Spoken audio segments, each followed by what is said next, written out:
How can we protect people from ever striking them with an evil eye?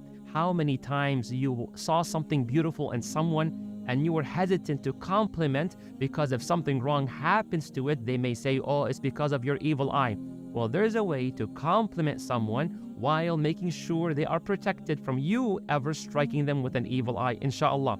Just like one time Rasulullah sallallahu alayhi wasallam, while he was traveling with the Sahaba, they stopped for a moment on the side. One of the Sahaba, Sahel bin Hunayf, may Allah be pleased by him, was known to have a beautiful body and a great skin.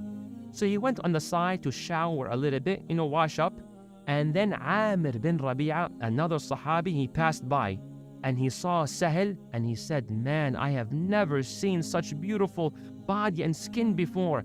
Right when he said that, brothers and sisters, what happened to Sahel? He became unconscious and he collapsed on the ground. The other Sahaba, they came, they carried Sahel to the Prophet sallallahu alaihi wasallam.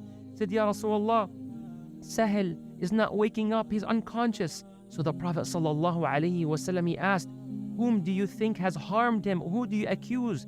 They said, Amir bin Rabi'a, he looked at him.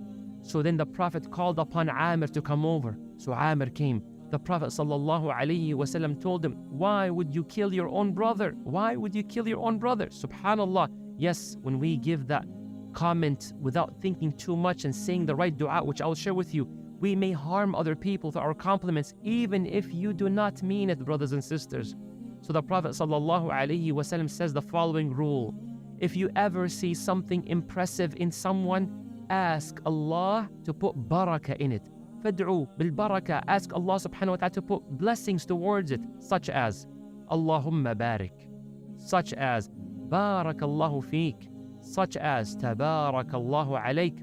So put the name barakah and ask Allah to put barakah into it. That will preserve that person from you and I ever striking an evil eye towards them. But this story ends on a good note, inshallah. Then the Prophet sallallahu alaihi wasallam commanded that Amir, washes up himself.